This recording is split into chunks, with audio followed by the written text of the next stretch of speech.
Assalamualaikum warahmatullahi wabarakatuh. Di sini kita akan melanjutkan materi kita. Pertama, di sini ayo anak-anak simak, lihat dan perhatikan dengan materi kita selanjutnya, yaitu mencatat transaksi penjualan. Dan di sini ada dia definisi penjualan wesel. Adapun kompetensi dasar yaitu menjelaskan karakteristik wesel, menyelesaikan masalah pencatatan yang berkaitan dengan wesel, dan tujuan pembelajarannya yang mana siswa mampu mengerjakan soal dengan cermat dan teliti tentang penjualan wesel tagih. Kita akan membahas nomor 1, yaitu pengertian wesel. Dalam buku akuntansi, berdasarkan prinsip akuntansi Indonesia, wesel adalah surat yang dibuat oleh kreditur yang berisi perintah kepada debitur untuk membayar sejumlah uang tertentu. Jadi di sini di pencatatan penjualan ini, yang kemarin kita membahas penjualan itu secara kredit, penjualan secara wesel, dan penjualan secara angsuran. Di sini kalau kita bercerita tentang penjualan wesel ini, yang mana sudah ada hukum yang melibatkannya. Yang selanjutnya, adapun karakteristik yang dimiliki wesel tagih sebagai berikut. 1. Surat tersebut ditandatangani oleh perusahaan yang menarik wesel atau yang membuat janji.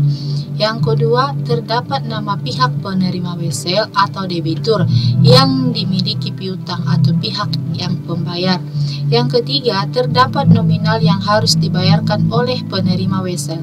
Yang keempat, terdapat tanggal jatuh tempo wesel.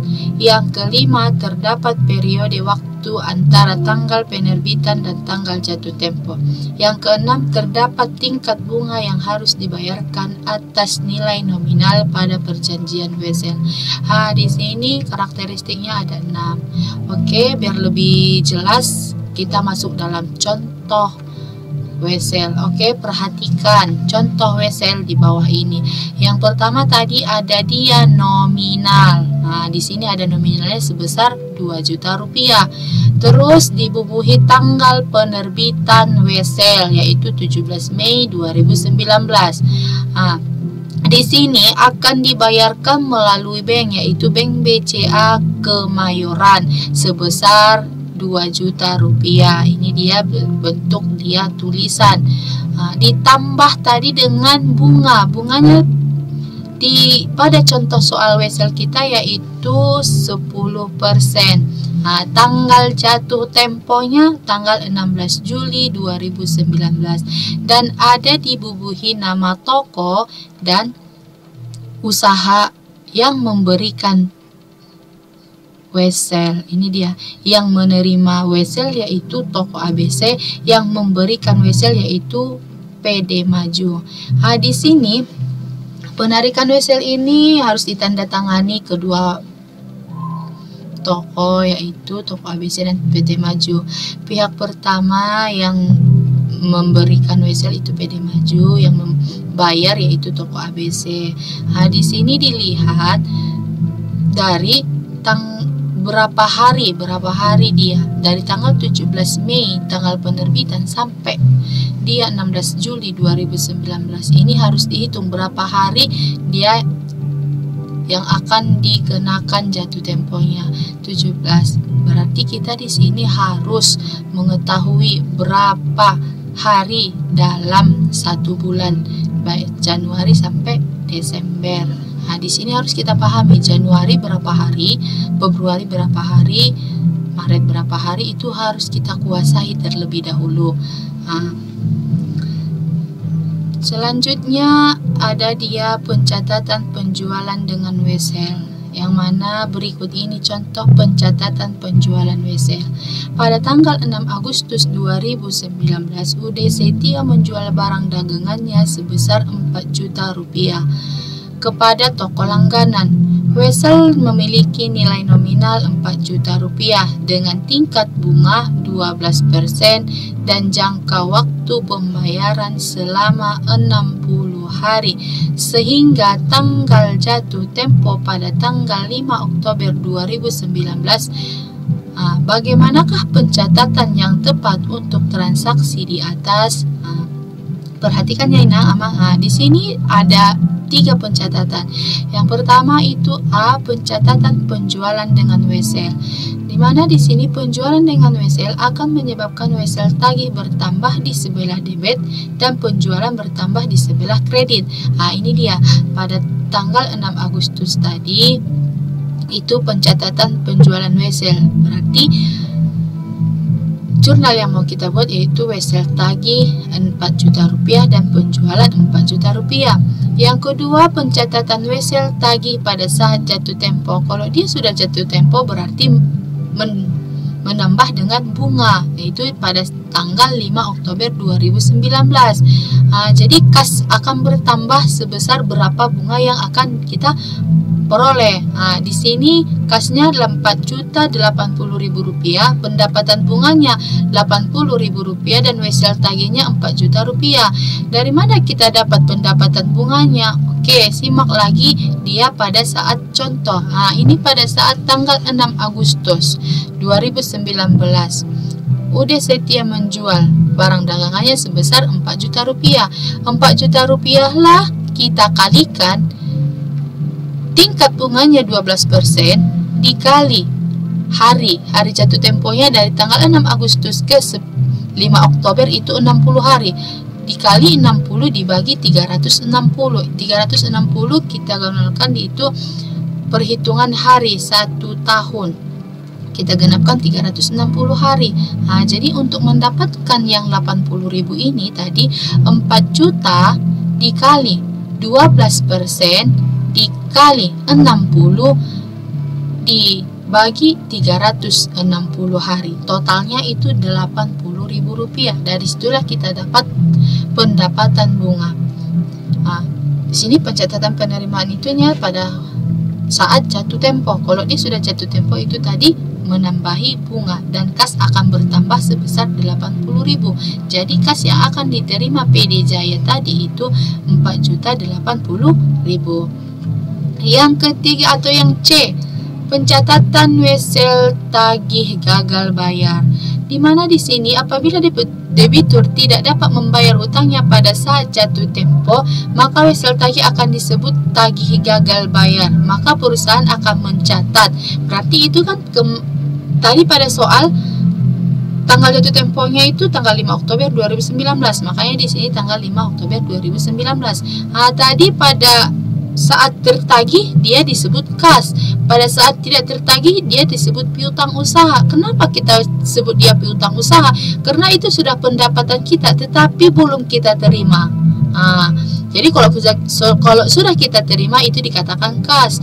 Kalau belum kita terima makanya dikatakan piutang, berarti uang kita yang belum tertagih pada toko-toko yang ada. Di sini berarti masuklah dia piutang bunga Rp4.080.000, pendapatan bunganya Rp80.000 dan wesel tagihnya Rp4 juta. Untuk Rp80.000 tadi sama rumusnya itu 4 juta dikali 12% dikali 60 dibagi 360 dapat Rp80.000. Disinilah dia pencatatan wesel tagih gagal bayar.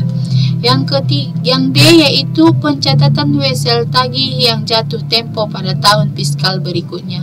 Di sini apabila wesel tagih jatuh tempo pada tahun fiskal berikutnya, maka perusahaan pembuat wesel akan mencatat penyesuaian untuk pendapatan bunga wesel dalam periode di mana wesel dalam periode wesel tagih diterima.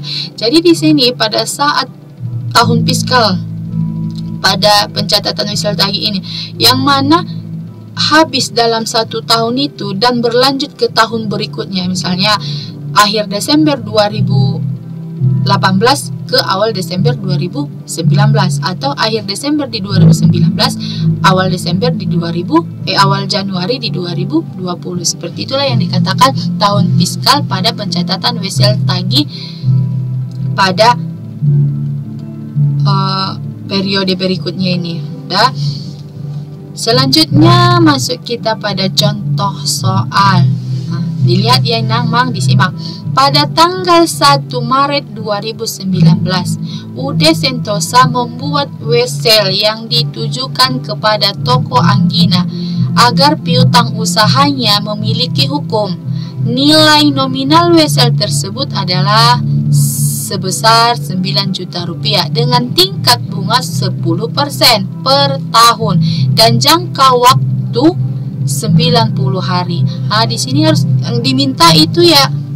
Yang pertama, hitunglah tanggal jatuh tempo wesel tagih. Yang kedua, hitunglah nilai jatuh tempo wesel tagih. Dan yang ketiga, buatlah pencatatan penerimaan pembayaran pada saat jatuh tempo.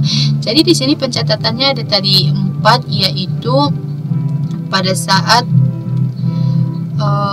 dia belum jatuh tempo, gagal bayar, dan tahun fiskal berikutnya.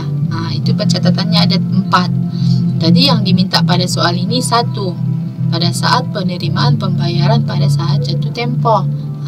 Oke, kita lanjutkan ke penyelesaian. Nomor 1 yaitu tanggal jatuh tempo adalah 30 Mei 2019. Tadi kan tanggal penerbitan yang ada di soal kita 1 Maret. Jadi yang kita hitung dari tanggal 2 ke tanggal 30, berarti kita pakai 30 hari. April berapa hari? 30. Mei 30. Karena tadi kenapa 30 kita buat Mei, kenapa tidak 31? Karena tadi di sini kan jangka waktunya 90 hari. Menggenapkan yang 90 hari ini, makanya Mei kita pakai 30 hari. Jadi Maret 30, April 30, Mei 30. Jadi kita tambahkan 30 tambah 30, 60 tambah 30, berarti 90 hari. Pas dia tanggal jatuh temponya 30 Mei 2019. Ini dia. Terus untuk nomor 2 tadi nilai nominalnya 9 juta rupiah. Bunganya tadi udah dikatakan pada contoh soal ini, nilai nominalnya 9 juta dikali tingkat bunganya pada soal itu, contoh soal itu 10%, dikali 90 dibagi 360, totalnya 225. Nilai jatuh temponya jadi 9.225.000 rupiah. Nomor 3 yaitu tanggal 30 Mei. Apa yang tadi diminta? Pencatatannya yaitu pencatatan pada saat jatuh tempo. Kalau dia pada saat jatuh tempo berarti betul-betul perusahaan itu membayarkan hutangnya pada saat tanggal yang sudah ditentukan. Berarti sudah kita terima, kita buatlah dia sebelah debit itu kas, pendapatan bunga sebelah kredit, dan wesel tagih sebelah kredit. Ini dia kasnya jadi 9.225.000, sedangkan pendapatan bunganya 225.000 dan wesel tagihnya 9 juta rupiah. Oke. Terus di sini ibu membuat latihan. Tengok ya mainan latihannya pada tanggal 2 September 2019 UDXYZ membuat wesel yang ditujukan kepada toko Setia agar piutang usahanya memiliki hukum. Nilai nominal wesel tersebut adalah 9.300.000 rupiah dengan tingkat bunga 12% per tahun dan berakhir di 31 Desember 2019. Di sini yang ibu minta, yang pertama hitunglah tanggal jatuh tempo wesel tagih, yang kedua hitunglah nilai jatuh tempo wesel tagih, yang ketiga buatlah pencatatan penerimaan pembayaran wesel tagih bayar. Jadi untuk latihan ini yang berbeda dengan contoh soal yaitu nomor 3. Di contoh soal ibu meminta wesel pada saat jatuh tempo, sementara untuk latihan kita ibu minta pencatatan penerimaan pembayaran wesel tagih bayar. Di sini harus teliti Amang Inang untuk melihat apa yang diminta dan apa yang ingin kita kerjakan. Mungkin sampai di sinilah materi kita untuk mencatat transaksi penjualan wesel. Jangan lupa tonton video ini, disimak dan dipahami. Selamat belajar untuk untuk anak-anak ibu. Sampai di sini, wabillahi taufiq wal hidayah. Assalamualaikum warahmatullahi wabarakatuh.